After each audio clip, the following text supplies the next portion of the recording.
Our guest on The Informer this week is Clint Adams. Clint, welcome to The Informer. Thank you for having me. Mate, ex-police officer, diversity officer, HR man, storyteller, helper of different people, and now an author. Where do you find the time in this day and age to be able to focus yourself on one big thing? And you've done a fantastic job, by the way. Well, thank you. The book actually it was pretty tough finding the time. It took me 6 years to write, so I guess it's not that easy to juggle everything. It's not just any old book. You're using all the whiz-bangery and technology that anyone can muster. When I read a book growing up, mate, in order to get any more information out of that book, I had to turn the page. You've adopted a bit more, a newer approach. Explain. Yeah, so I guess I wanted to make the book a little bit different. It's based around a lot of. You think? But it's based around teenagers and that kind of stuff, and also wanted to kind of see if I could add a layer of emotion and stuff to it. So through the book, there's a number of QR codes, as you mentioned, which allows you to. So in the book, I talk about a lot of neuroscience and psych stuff, but I don't want to kind of get people bogged down in the details. So if they do want to go and look at and find out more about some of those things, they hyperlink to different sites as if you were just hyperlinking in any other way from something to something else on the web. So the QR codes are around that. Then there's a lot of other things in there that's informative, I guess, and some of it's just music, just around what the person's thinking at the time, and then adding the music hyperlinks to that particular song and adds that kind of feature to it. Well, that's right. You've added a soundtrack to the book, which is quite extraordinary. Right. But when we talk about the subject matter, people may well understand just why you've gone down that pathway. Let's talk about why the book. How did the book come to be? You said it took about 6 years to actually come together. What was the catalyst? Yeah. The catalyst, it didn't start off as a book originally. I was working in healthcare down in a place called Colac down in Victoria for Colac Area Health. I was executive HR director there at the time, and it gave me access to a lot of information, I guess, about the community health and all that. And I was quite alarmed around how young there were kids in that particular community that were on drugs, antidepressants, and I'm talking 11 and 12-year-olds, and then, kids that had tried to commit suicide and, they're being psychologically working with the psychs and that kind of stuff. And so it kind of just got me thinking about what could we do to kind of avert that or change that. Colac Area Health is a kind of lower socioeconomic area. I did a fair bit of research on that. My background as a cop and then studying psych also got me kind of thinking and in that space. And I'd worked as a counsellor prior to this moment. But yeah, it kind of changed my thinking about that. And I came up with, I guess, a school program which was designed from my perspective to see what we could do to interrupt some of those things. And if kids were at higher risk, what were those risks and how can we kind of help with that? And that's kind of how it started out. And then I tried to pitch that particular program to various schools and through the ministry, the minister at the time. And it got quite far in terms of trying to get some funding for it and that kind of stuff. But then they lost the election and I kind of lost the appetite to keep going with it. And then it just got, there was a high profile suicide maybe a year or so later, and it kind of got me thinking again about this time doing it more around a book, around a story of someone who's about to suicide and then kind of how it impacts all the various people around them. And then I get dragged in as a character to help them.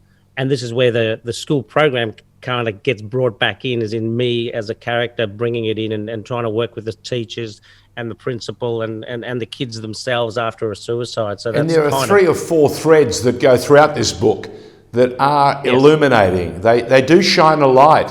And you also managed to do something else. You include some of the social media that I suppose we see and we've all experienced at different times, and how it plays a role in either the bullying or the taunting or the I dare you to do this, and you up the ante with another dare. And So it really adds another layer of real depth to the book, and I commend you on it, because if you want the youngsters to read it, if you want those young men and women who are troubled, we've almost got to speak their language. Yeah?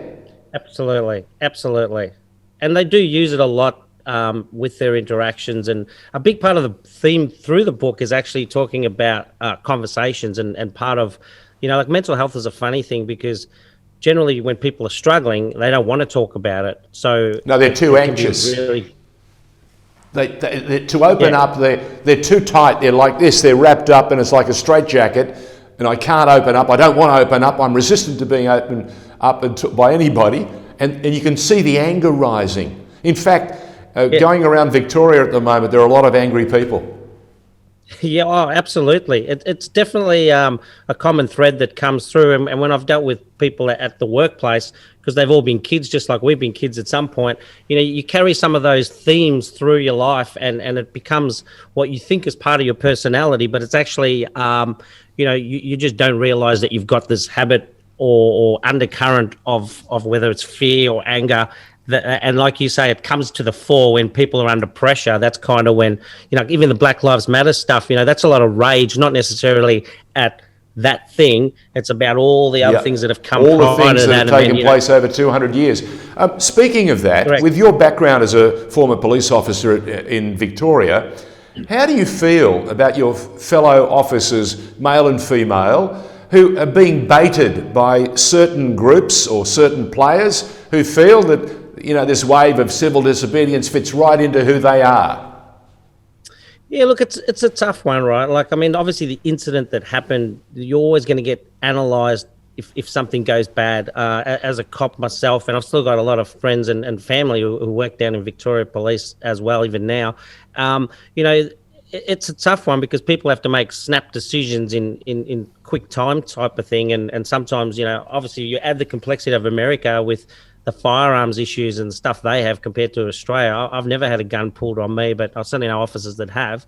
But certainly in America, there's always that, again, that when there's a fear factor, people do different things. And so, people react in a situation, and that comes into the equation quite a lot. So it can be really tough. I mean, it's a complex issue, because you're not just dealing with that in isolation. Now you've got people who are just angry at the police in general, even though 99.9% of them have done hardly anything wrong or towed the line. And you've got this one incident that just goes bang, and then everyone's just angry at everybody. And so, again, it's like thinking in absolutes, isn't it? You kind of go, one's done it, now everybody's the same. And it's the same with racism and all that kind of stuff, and it's quite complex issues, definitely. It is, and I appreciate you reaching in and helping us with that and answering the question. Now let me do what we need to do before we let you go. I haven't mentioned the name of the book.